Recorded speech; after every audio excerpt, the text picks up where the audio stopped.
falar sobre abertura de empresas. Eu estou recebendo aqui no nosso estúdio a doutora Patrícia Ávila Simões, que é advogada, e a Patrícia Veloso Rodrigues, que é consultora e treinadora empresarial. Tudo bem? Boa tarde, é um prazer recebê-las aqui, viu? Boa tarde, tudo bem? Muito obrigada por estarem aqui.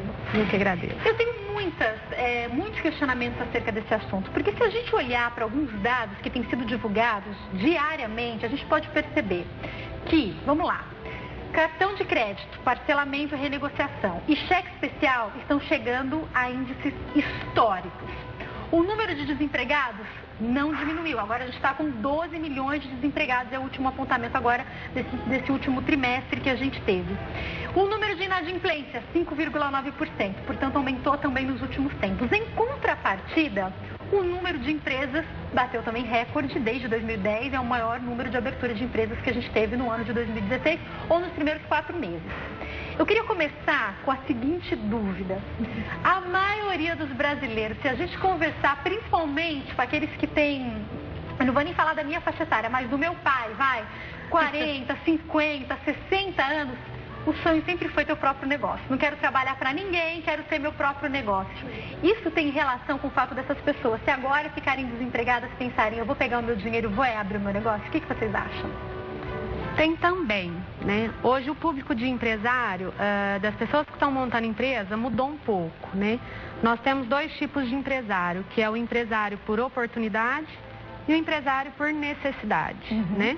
Hoje o público de empresário por necessidade aumentou bastante, né? Que são exatamente aquelas pessoas que saem das empresas, né? Estão desempregadas, não conseguem se recolocar e acabam pegando algum dom, alguma coisa que gosta de fazer e vai empreender para poder sustentar a família, né?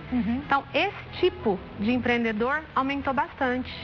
E eu pergunto para vocês, meninas, na minha cabeça isso traz um grande ponto de interrogação, porque em outros bate-papos que eu fiz, independente do que estava acontecendo no país agora, e conversei com especialistas, eu sempre fui informada de que o número de empresas que abrem e que fecham rapidamente nos primeiros 2 anos é uma porcentagem muito alta, por falta de preparo, por N motivos, as pessoas não pesquisam.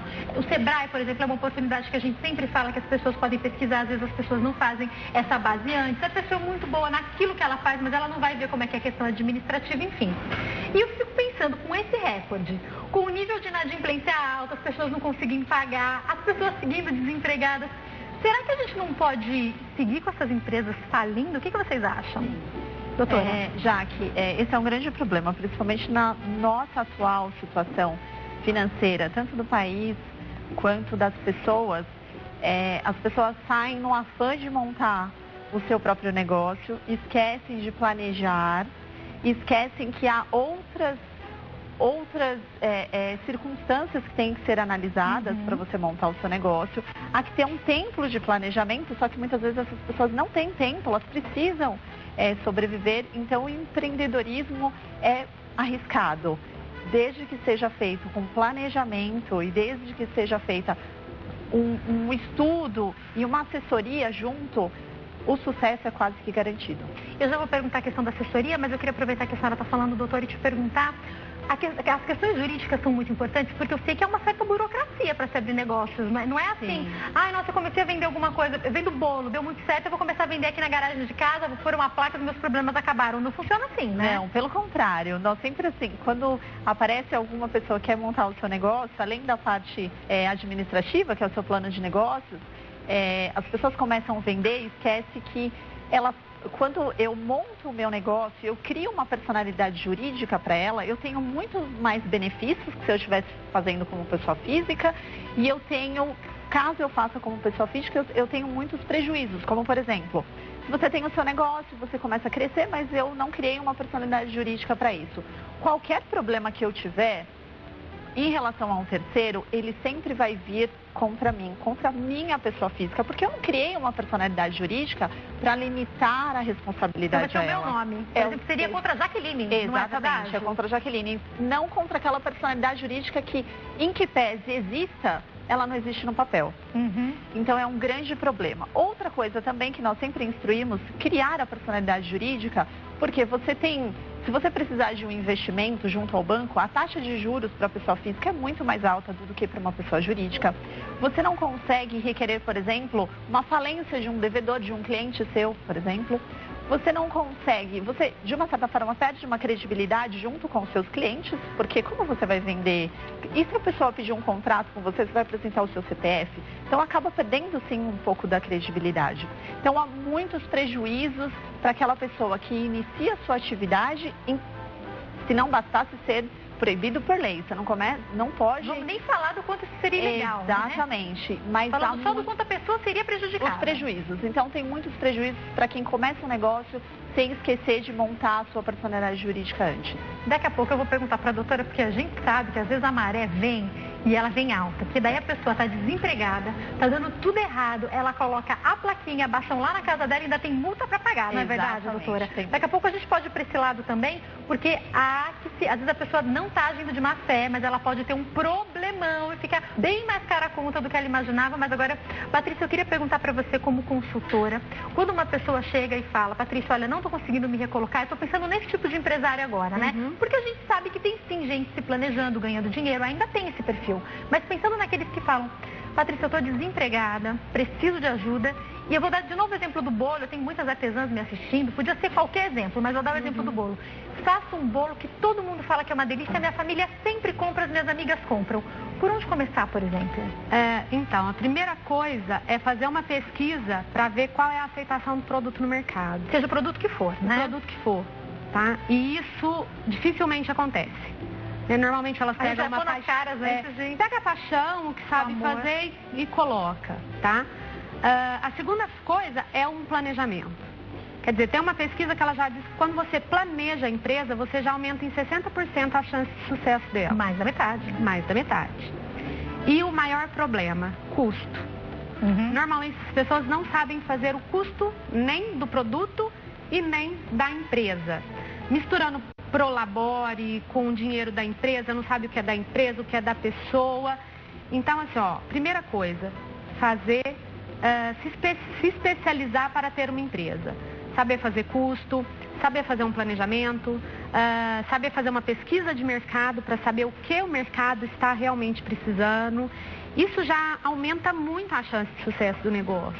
É interessante, né, meninas, falar Patrícia, porque uma coisa que eu tenho percebido, aliás, eu quero mandar um beijo para a Mônica Bragante, que é artesã, minha madrinha de casamento, minha amiga, que está de molho em casa, que passou mal, está assistindo o nosso programa. Dinda, um beijo para você, te amo muito, inclusive ela vai estar aqui semana que vem no programa nos ensinando a fazer uma peça. Conversando muito com ela e percebendo até o momento, como é que foi o ano, eu percebi que ela, por exemplo, é uma artesã que se reinventou. Então ela vendia peças e dava aulas. Daqui a pouco, e daí as coisas não estavam tão simples e tão fáceis. Ela começou a fazer workshop. E isso ela está fazendo muito sucesso, está indo em outros ateliês, está atendendo a outros artesãos. Então está agregando. Então ela está se ajudando e está ajudando a outros artesãos também. Dentro daquilo que ela ama, ela encontrou uma outra modalidade. Não é importante a gente se reinventar também? Sim. Aliás, hoje, um dos temas mais discutidos no empreendedorismo é a inovação. Se você não inova, você estagna. Então, o consumidor hoje exige isso e o empreendedor tem que inovar. Ele é obrigado a inovar constantemente. Aliás, é o amor, né? O amor de trazer mudanças para a sociedade. Isso faz você inovar. Sem dúvida, isso é importante, né? Você dá essas dicas também? Às vezes a pessoa, ela chega e você olha, talvez até com o seu olhar de consultor e fala... Se ela fosse por um outro caminho, ia dar tão mais certo. E é o escutar o cliente. Porque hoje a concorrência está muito grande. Se eu não Muita gente fazendo a mesma coisa, né? E se eu não acho que o do lado vende o que eu quero? Então, assim, por exemplo, hoje a qualidade, ela já não é mais diferencial, ela é obrigação. Né? E assim, inovar vem no mesmo sentido. Porque você precisa escutar o que o cliente quer e, acima disso, sair na frente de seus concorrentes. A única forma de você sair na frente de seus concorrentes é inovando. Né? Então, oferecendo coisas diferentes, no caso do bolo que você trouxe, sabores diferentes, recheios diferentes, formas diferentes, tamanhos, e procurar se inovar. O bolo parou, o que eu posso fazer? Vamos fazer um bolo salgado, vamos fazer alguma coisa diferente, vamos ver então o que o mercado está pedindo, e isso vai fazer ela se manter no mercado. Porque hoje quem estagna, fecha a empresa. muito importante isso que você está falando. Daqui a pouco acho que a gente pode até voltar nessa questão. Até de alguns empresários que talvez estejam passando por dificuldade esse ano, mas eu queria perguntar agora para a doutora Patrícia daquilo que eu comentei, que é a maré que às vezes vem. E a gente sabe que a vida às vezes é feita de altos e baixos. Da gente não pode ser feita de altos e baixos, mas às vezes algumas coisas acontecem que parece, meu Deus, veio tudo de uma vez só. E a pessoa colocou, e eu já ouvi pessoas falarem isso, viu? Colocou lá uma plaquinha que ela está prestando algum serviço, ou que ela está vendendo alguma coisa na garagem dela, e daí baixou uma fiscalização, ainda por cima toma uma bronca, tem a questão da multa e a pessoa fica mais triste ainda. Tem que prestar atenção em todos os detalhes quando a gente fala de questão jurídica, doutora? Sim, nós sempre orientamos aquela pessoa que quer montar o seu negócio e nós falamos assim, olha, empreendedor, você pode pintar o quadro que você quiser, o desenho que você quiser, as cores que você quiser utilizar, as ferramentas, mas você não pode passar da moldura. Ou seja, você tem que respeitar as legislações, todas elas, sob pena de você sofrer severas punições, ter que fechar o seu negócio. Seja ele a pessoa física, que já começou errado, ou seja até mesmo uma pessoa jurídica. Então é importante, sim, atender todas as legislações que são esparsas, ou seja, são muitas legislações que nem mesmo nós técnicos juristas conseguimos acompanhar assim, todas elas. Por isso que é indispensável você sempre ter profissionais capacitados naquela área para que possa te dar uma assessoria competente, porque senão você não vai conseguir realmente. Vamos lá, meninas, para quem está nos assistindo e tem esse sonho de abrir um negócio e de repente foi mandado embora e está com um bom dinheirinho assim guardado e essa pessoa pensa, bom, esse dinheiro dá para mais 6 meses ou eu começo a investir num negócio. E a gente sabe que tem pais de família. Às vezes o pai e a mãe, os dois são desempregados. E aí, o que é que a gente vai fazer? A gente precisa sobreviver, como você tinha falado, né? Esse é o grande problema, Jaque. O que muitos empreendedores não contam é que eles precisam ter um capital de giro. Porque eles não vão conseguir começar a faturar nos primeiros meses. E às vezes essa pessoa, ela ainda tem o aluguel da casa dela que ela está pagando, o financiamento, tem o financiamento do carro, as contas, elas continuam existindo, aquele dinheiro que ela conta que está guardado, ele vai continuar sendo gasto, e o negócio que vai ser aberto vai precisar de dinheiro também, aí, né? Sabe o que acontece? O que a Patrícia falou. As pessoas entram, esquecem que precisa ter esse capital de giro, e aí começam juntar o dinheiro da pessoa física com as necessidades da empresa, aí pega dinheiro no cartão de crédito e a gente sabe que hoje a taxa é de 500% hoje. 500%, eu vi, tá 500%, uma loucura. É um recorde histórico que a gente está batendo. Mundial, praticamente. Não há no mundo um país que cobra uma taxa de juros dessa. Que empresa que cresce 500% ao ano? Nenhuma. Então ela vai fechar. Se ela não conseguir matemática, né? Matemática. Ela não vai conseguir sobreviver no mercado. E sabe qual que é o maior problema? Por exemplo, esse dinheiro podia ser investido para uma especialização, para entrar num negócio certo. Mas eles têm curso como gasto e não como investimento. Não posso gastar dinheiro com isso, né? E é essa mentalidade que precisa perder. Porque quando você faz um curso técnico relacionado para o que você vai fazer, quando você faz um curso de gestão para aquilo que você vai fazer, você está investindo no seu negócio e aumentando a chance de sucesso do seu negócio. Porque não é porque eu faço um bolo bom que eu vou saber vender bem meu bolo, na verdade? Isso, e até porque o mercado hoje exige profissionalismo. Vai muito além de saber fazer aquilo, né? Vai muito além de saber fazer entrada e saída. A pessoa precisa saber fazer custo. Ela precisa calcular o custo fixo da empresa, o custo variável da empresa. Esse negócio de misturar o dinheiro que vai para bancar as contas de casa com o dinheiro que vai bancar as contas da empresa também pode ser um problema, pelo que eu estou vendo, né? Olha, é um dos maiores motivos de quebra de empresa. Não saber estipular pro labore. Gasta-se o dinheiro da empresa para pagar as contas de casa, mistura uma coisa com a outra e a hora que vê, não tem dinheiro nem para casa e nem para empresa. E vale falar que alguns cursos a gente encontra até gratuitos, não é verdade? Sim. Pela internet. Hoje nós temos algumas instituições e alguns cursos até bem em conta. Você tem curso técnico no Senac, você tem curso técnico no Senai, você tem curso relacionado à parte de gestão no Sebrae, o Sebrae dá consultoria. Então, assim, procurem esses órgãos. Tá? Primeiro, vamos lá, quero uma dica das duas, não sei qual das duas prefere falar primeiro, mas a pessoa que está me assistindo está com esse sonho, ou a esposa está me assistindo e o marido tá, e ela falou, é agora que eu vou saber se eu vou incentivar meu marido ou não a abrir esse negócio. Qual é o primeiro profissional que essa pessoa tem que procurar? Se eu tiver que apontar um. Advogada, é consultora, brincadeira. O primeiro profissional realmente é uma consultora que ela vai estudar, vai fazer o plano de negócios, ver se esse negócio é viável. O jurídico é em segundo momento. E lembrando que provavelmente o consultor, ele vai te encaminhar para o jurídico depois, né? Sim. Tem uma ordem, né? Sim, exatamente. Então ele precisa primeiro entender se o produto dele é viável, se é viável ele iniciar naquele momento, porque talvez não seja aquele momento ideal para ele iniciar o negócio. Talvez seja um outro produto para ele, porque empreender, ele precisa ter uma paixão. Então, engana-se muitas vezes, os empreendedores falam, eu quero ter uma renda complementar. Então, desliza, porque empreender não é só isso.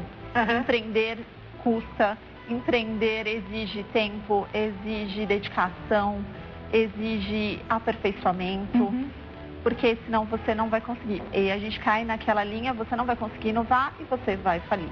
Então, você precisa ter paixão por aquilo que faz e acreditar naquele negócio, não como uma renda complementar, mas como realmente algo que vai trazer modificação para ele mesmo e para a sociedade como um todo.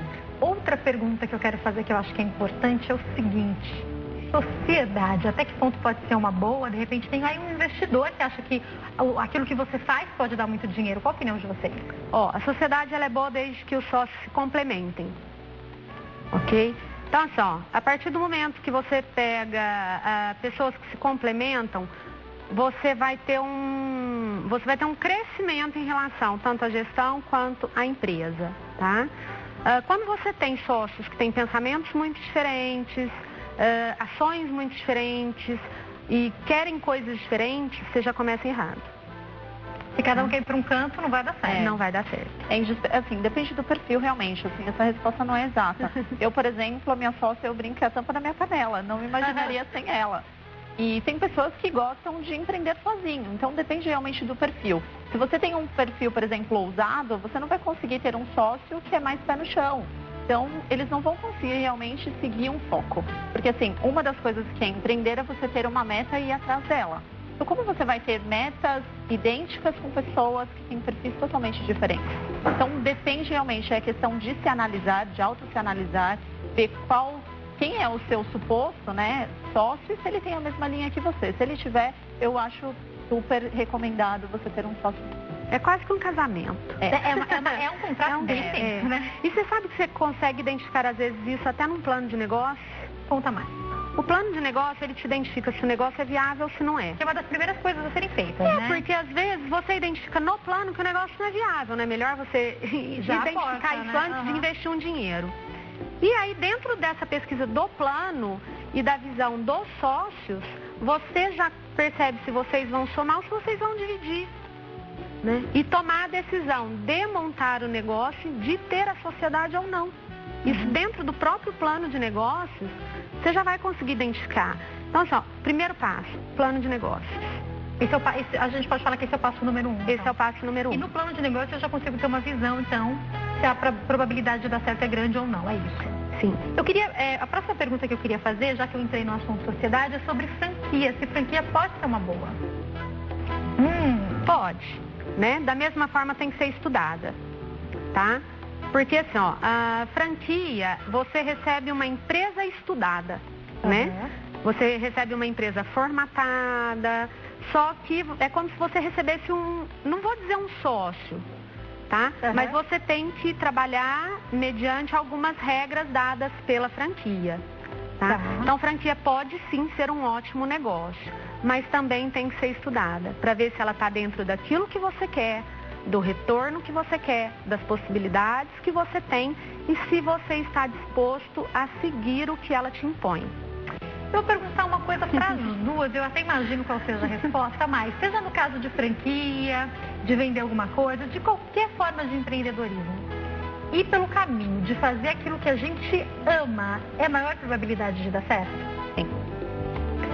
Sim. Não pode usar só isso, mas sim. Tem que fazer, é importante procurar aquilo que a gente gosta, né?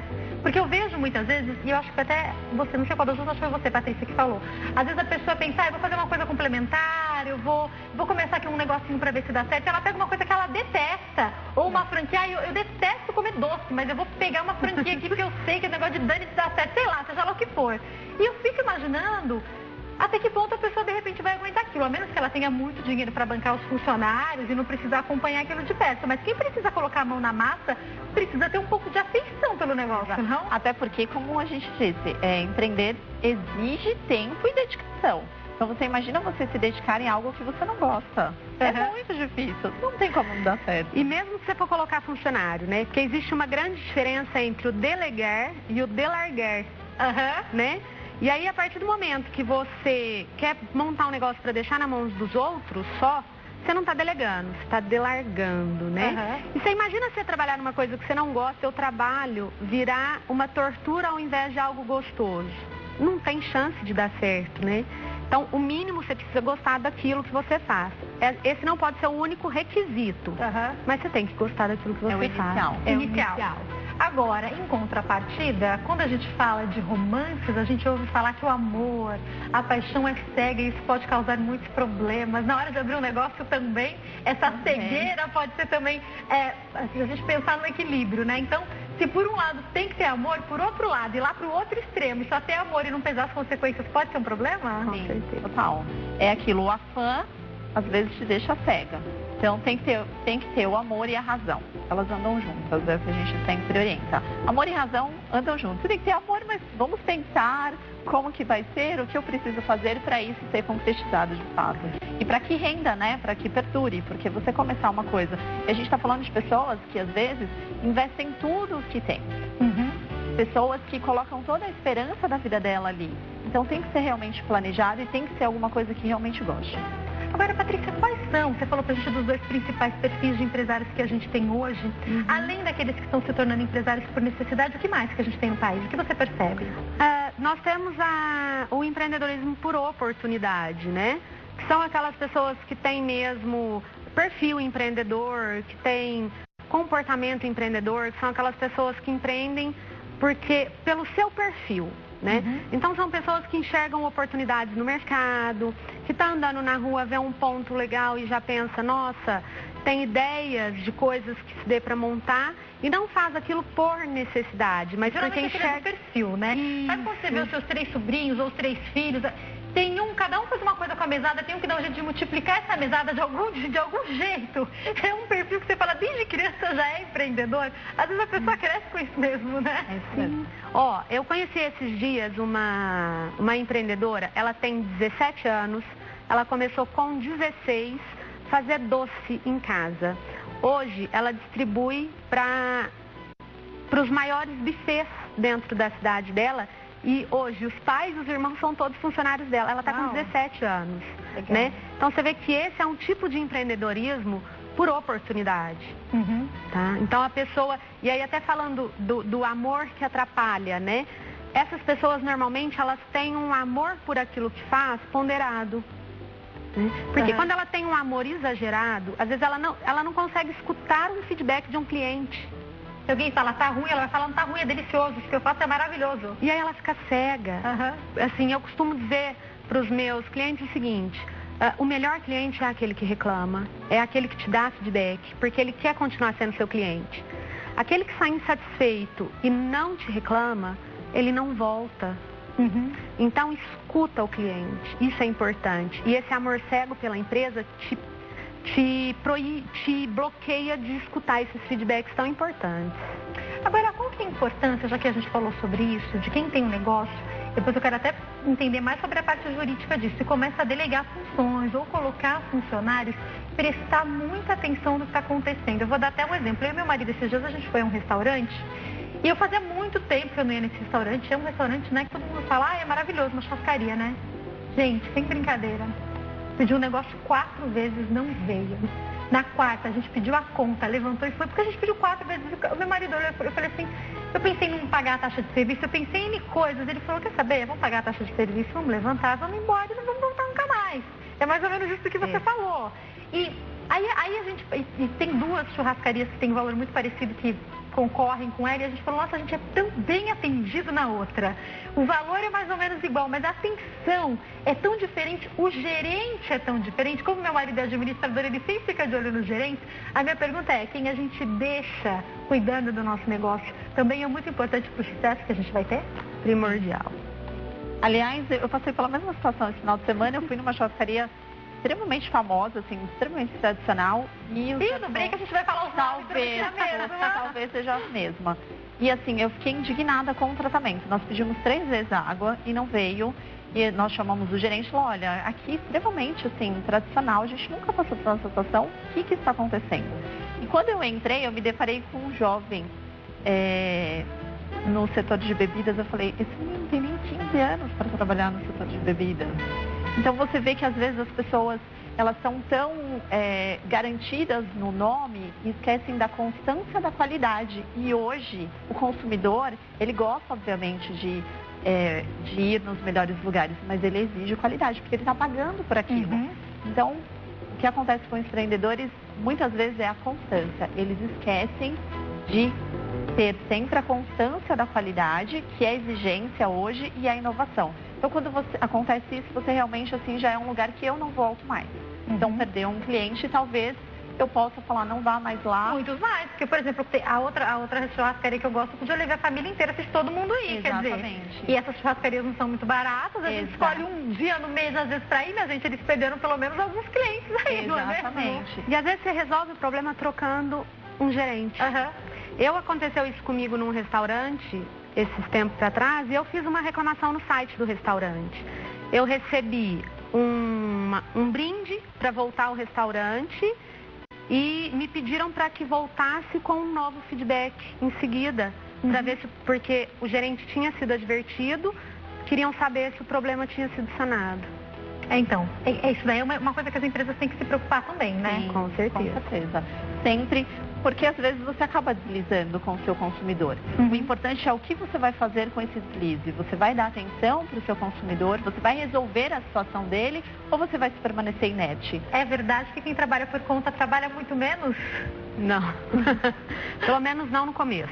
Né? Quando você está começando, você quer reduzir custo. Então, você trabalha com a quantidade de funcionários mais justa.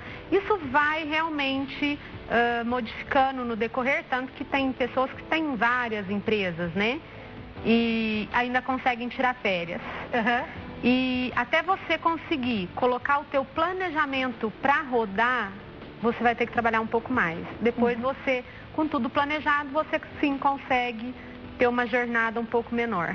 Deve ter a ver também com um bom planejamento, né? Porque eu ouço falar de pessoas que às vezes falam, olha, eu optei por não tirar férias nos primeiros 2, 3 anos, às vezes, né? Eu sempre digo que, nesse caso, a liberdade está na libertinagem, porque você vai ter que trabalhar muito para dar certo. Então, tem que ter dedicação, é indispensável. E primeiro tem que ser a sua. Por mais que você tenha colaboradores, a mão na massa inicial tem que ser sua, porque você vai ser o líder. E para você ser líder, você tem que ser modelo. Para você ser modelo, você vai ter que se dedicar. Então, assim, eu falo por mim, eu só consigo tirar férias quando o fórum suspende os prazos. Eu não sei o que é férias, então, ser empreendedor realmente requer muita dedicação. Você paga um preço, você tem lógico os benefícios, mas você também paga um preço por isso, sendo empreendedor, né? Sim. Redes sociais, as redes sociais são importantes para os empreendedores? Hoje tá crescendo muito, né? E hoje elas são fundamentais. Porque as pessoas, eu, por exemplo, conheço muita empresa por uma rede social que às vezes alguém me indica. Né? E tem às vezes até os grupos que indicam, às vezes você solta num grupo, gente, alguém conhece, por exemplo, uma churrascaria que você disse, alguém indica. E da forma que você passou aqui, as pessoas fazem isso nas redes sociais. Não vai em tal lugar porque o atendimento está ruim. E ao contrário, né? Olha, vai em tal lugar porque lá tá show de bola, lá tá gostoso de ir e tal. Então hoje ela tá imprescindível. Aliás, Jaque, o mercado virtual hoje, ele pode ser até uma opção para aquele que quer iniciar um negócio, mas não tem receio de investir já de imediato.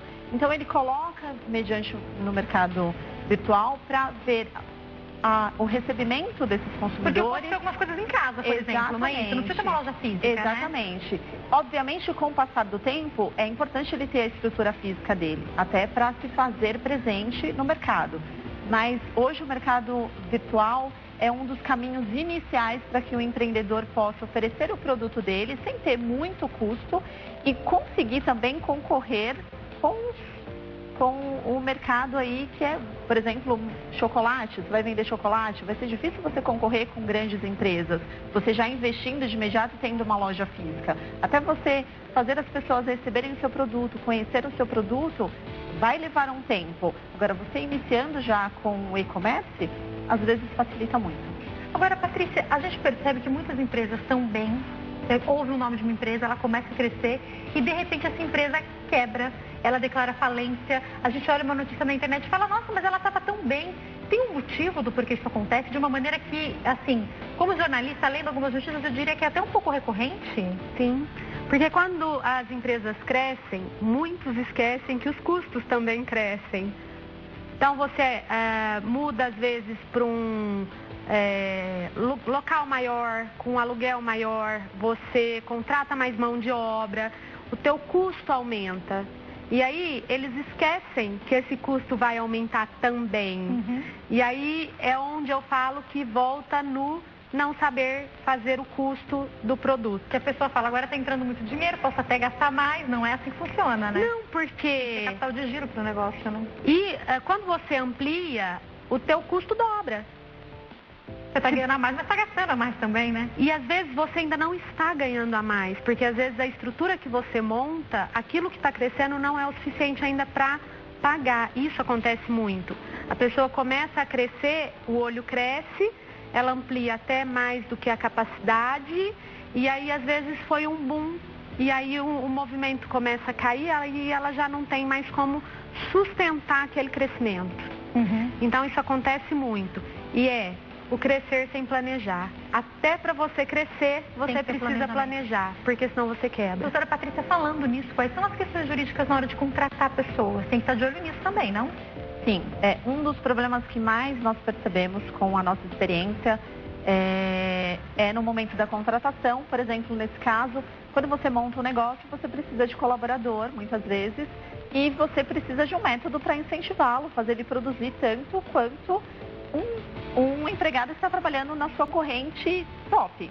Então, o que você faz? Sem planejar, você, por exemplo, garante uma remuneração para ele que naquele momento vai satisfazer a empresa, vai satisfazer ele, mas ele não fez um estudo dessa remuneração a longo prazo, nem a médio prazo. Um funcionário sai quase o dobro para uma empresa, não é isso? Sim, exatamente.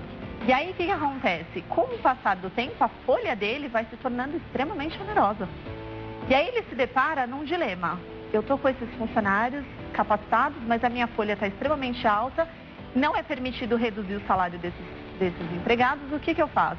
Eu mantenho eles e praticamente levo a minha falência com uma folha dessa tão alta, porque eu não posso reduzir o salário, ou eu reduzo o salário e abro uma brecha para umas ações trabalhistas posteriormente, porque isso vai ter, ninguém vai aceitar que o salário é reduzido, ou eu troco o meu quadro de funcionários para que esses novos funcionários recebam o salário que eu entendo que é ideal para a empresa hoje e a longo prazo, mas eu tenho uma questão, eu vou perder toda a minha mão de obra qualificada e eu vou ter que investir nessa mão de obra novamente e vai levar um tempo para que esses novos funcionários produzam o que aqueles funcionários produziram.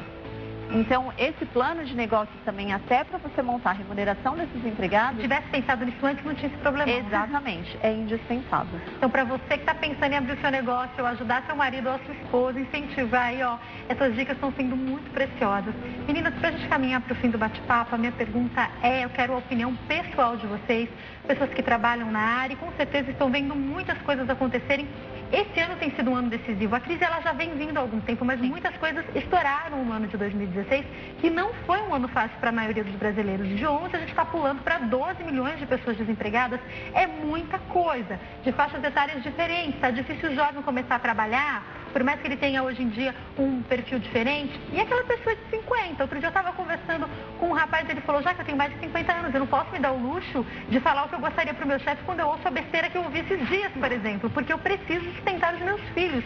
E a minha pergunta levando em consideração todo esse quadro, que eu posso até repetir, cheque especial, parcelamento do cartão de crédito com índices históricos, inadimplência aumentando cada vez mais, os 12 milhões de brasileiros no país e o número de empresas não parando de crescer, o que para mim parece contraditório, mas a gente percebe, por outro lado, que pode dar certo. O que é que vocês acham que vai acontecer nos próximos anos com essas empresas que estão abrindo nesse contexto? Hoje, essas micro e pequenas empresas, elas já são responsáveis por 60% da mão de obra do país. Tá? Elas empregam 60% dessas pessoas. Então quer dizer que o número de desempregados poderia ser muito maior se não fossem elas. Com certeza. Existe uma pesquisa em relação ao empreendedorismo no país.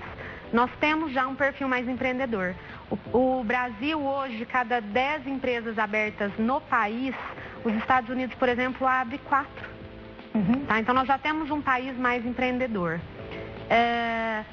O que eu acho que essas micro e pequenas empresas vão crescer cada vez mais. Isso é bom, porque você tira uma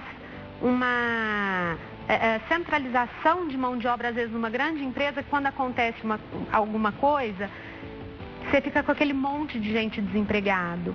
E hoje essas grandes empresas estão terceirizando muita coisa. Então, uma fábrica de sapato, que antes era feito um pesponto dentro da fábrica, hoje não é mais. Então, eles terceirizam isso faz com que, para atender uma fábrica, você vai abrir 5 bancas de pesponto.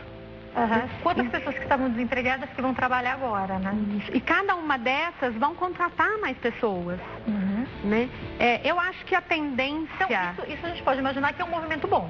Sim, a tendência que, assim, pelo menos eu acredito que a tendência agora é começar a melhorar. Nós não vamos ter uma melhora ainda em 2017. Eu acredito que nós vamos sentir uma melhora em 2018. Mas precisa dessa transição para poder ter essa melhora em 2018. Porque muitas pessoas imaginaram assim, vamos trocar o presidente, todos os problemas vão acabar. Não, os problemas eles já estão aí, inclusive, há muito tempo. Sim. E eles vão melhorar, mas tudo vai ser gradual, na verdade. Eu também acredito que vai levar um pouco de tempo para o país melhorar, mas empreendedor não depende de crise e não depende de um país que esteja alinhado e esteja desenvolvendo. Então, o empreendedor, ele aproveita as oportunidades, inclusive de crise, para ganhar dinheiro. Então, o nosso conselho é, acredite no sonho, invista nesse sonho, planeje, tenha pessoas que possam assessorá-los e vai dar certo. Muito obrigada, meninas. Foi um prazer receber vocês aqui. Então, se você tem o seu sonho e for bem assessorado, vai dar certo, tá bom? Como tem aquela historinha que conta, enquanto uns choram, outros vendem lenço, que nós sejamos aqueles que ganham dinheiro vendendo lenço, não é verdade? Foi um prazer te receber aqui, doutora Patrícia. Muito obrigada. Quem quiser entrar em contato, como é que pode fazer? Pode acessar o site www.avilalacerda.com.br. Espero te receber aqui mais vezes, viu? Uma ótima tarde. Patrícia, foi muito bom te conhecer, te receber também. Obrigada, eu que agradeço. Quem quiser entrar em contato? Pode ser pelo e-mail, tá? É patricia@mrempresarial.com.br. Mais uma vez, obrigada. Também espero te receber aqui mais vezes, viu? Uma ótima tarde.